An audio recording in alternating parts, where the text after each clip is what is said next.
Inanunsyo ni US President Donald Trump na kumpleto na ang kasunduan sa pagitan ng Washington at Tehran matapos ang ilang buwang negosasyon at mga sagupaan sa rehiyon.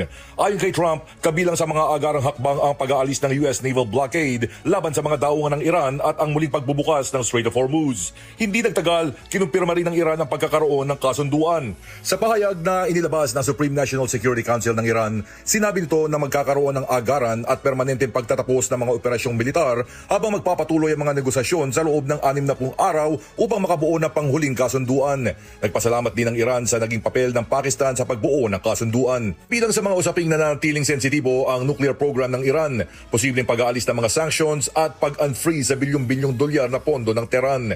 Isa rin sa pinakamahalagang bahagi ng kasunduan ng Strait of Hormuz. Sa panig ng Estados Unidos, inaasahang mabubuksan muli ang mahalagang daanan para sa malayang paggalaw ng mga barko.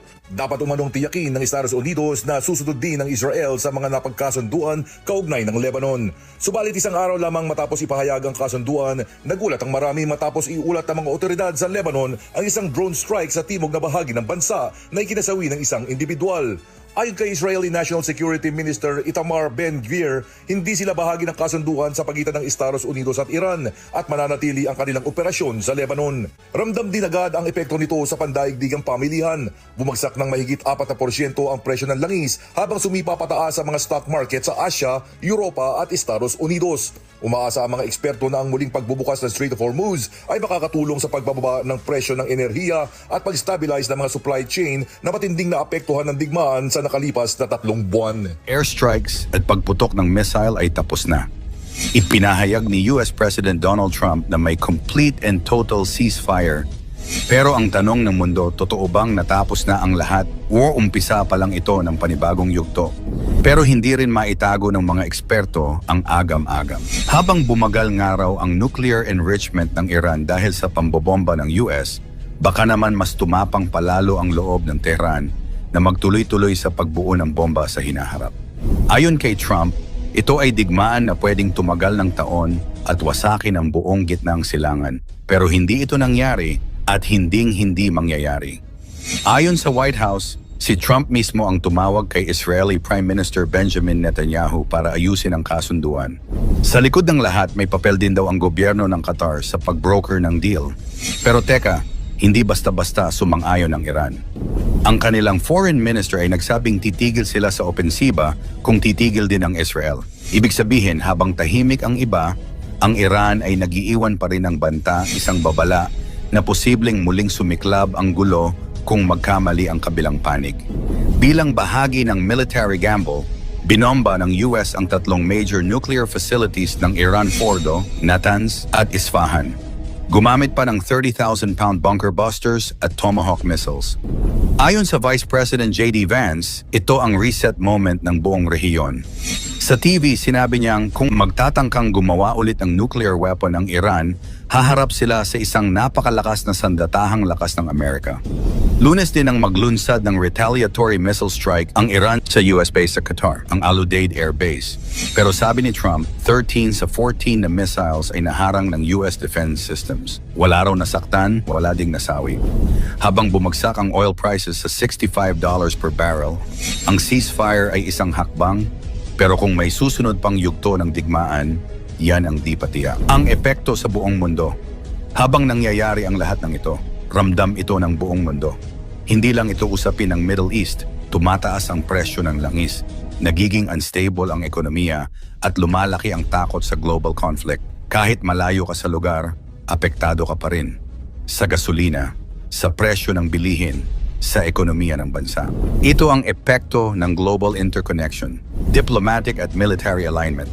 Habang lumalala ang sitwasyon, nagsimula ang mga bansa na magtipon para sa isang coordinated response. Nagkaroon ng emergency meeting sa Riyadh na dinaluhan ng iba't ibang bansa mula sa Middle East at iba pang rehiyon. Layunin nilang maglabas ng unified position laban sa mga pag-atake. Nagresulta ito sa isang joint statement na kumokondena Sa mga aksyon ay binibigyang diin ang karapatan ng bawat bansa na ipagtanggol ang sarili. Ito ay isang malinaw na hakbang patungo sa mas malawak na koalisyon. Sa puntong ito, malinaw na ang Saudi Arabia ay hindi lamang umaasa sa depensa. Mayroon silang isa sa pinakamalaking defense budget sa mundo. May advanced missile defense systems at modernong air force. Ang kanilang mga fighter jets ay handa para sa counter-strikes. May kakayahan silang tumama sa mga target sa loob ng kalaban kung kinakailangan. Bukod dito, may mga strategic partnerships sila na maaaring magbigay ng karagdagang suporta kung lalala pa ang sitwasyon. Sa ngayon, ang buong rehiyon ay nasa mataas na alerto. Ang mga energy facilities ay target, ang mga lungsod ay nasa panganib, ang mga bansa ay naghahanda. Ang tanong ngayon, hanggang saan ito aabot? Maiiwasan pa ba ang isang mas malaking digmaan o ito na ang simula ng isang bagong yugto ng conflict sa Middle East? At kung mangyari iyon, handa ba ang mundo sa magiging epekto nito? Naku po! Nakakatakot na to. Saudi galit na sa ginagawa ng Iran. Amerika tutulong ba? Isang refinery sa gitnang silangan matatagpuan sa Jubail Petrochemical Complex, Saudi Arabia. Isang lugar na kritikal sa produksyon ng enerhiya at mahalaga sa ekonomiya ng buong rehiyon. Kasabay nito, nagkaroon ng emergency meeting ang mga foreign ministers mula sa iba't ibang bansa sa gitnang silangan. Isang pagpupulong na hindi pangkaraniwan, kundi bunga ng lumalalang tensyon. Sa likod ng mga saradong pinto, pinag-usapan ang sunod-sunod na pag-atake sa mga oil at gas facilities sa rehiyon, mga pasilidad na hindi lamang sumusuporta sa ekonomiya ng mga bansa, kundi sa buong mundo. Ayon kay Saudi Foreign Minister Prince Faisal bin Farhan, hindi namin itinuturing na nagkataon lamang ang mga pag-atake na ito. Ibig sabihin, para sa Saudi Arabia, hindi ito simpleng insidente. Ito ay isang planadong hakbang, isang serye ng aksyon na may malinaw na layunin. Dagdag pa niya, ang kaharian ay hindi magpapadaig sa anumang pressure. Sa halip, ayon sa kanya, ang pressure na ito ay maaaring magdulot ng mas matinding tugon.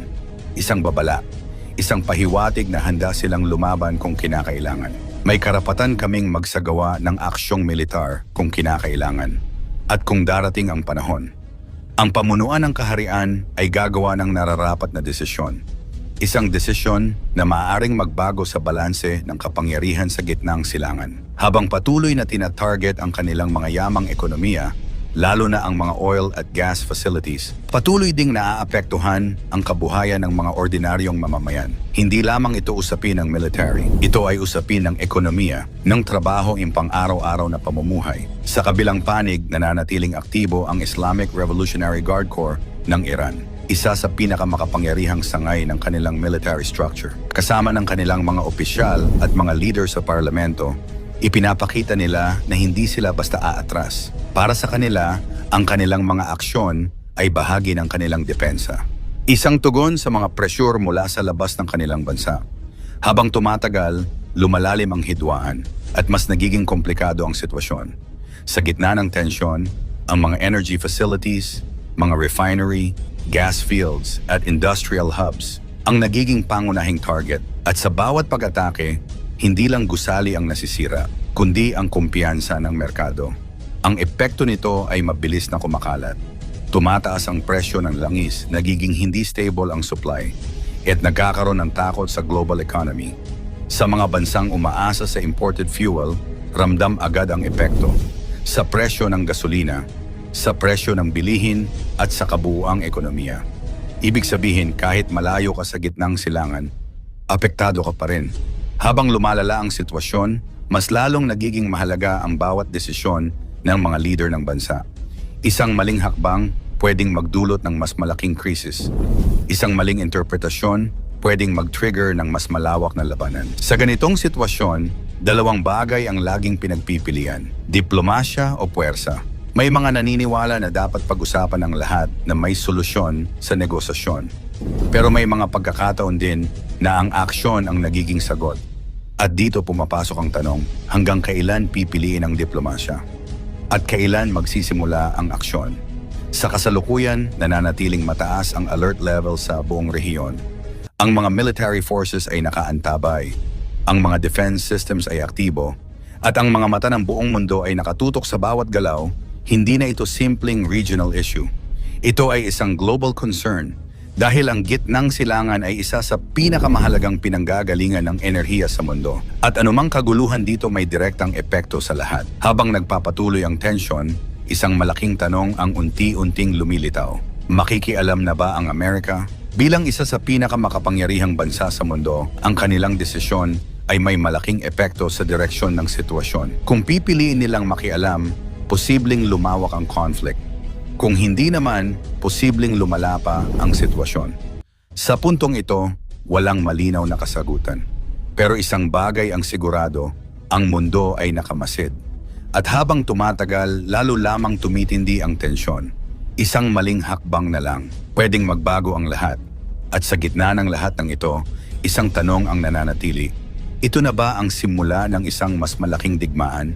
Ano sa tingin mo? Ikomento mo sa ibaba.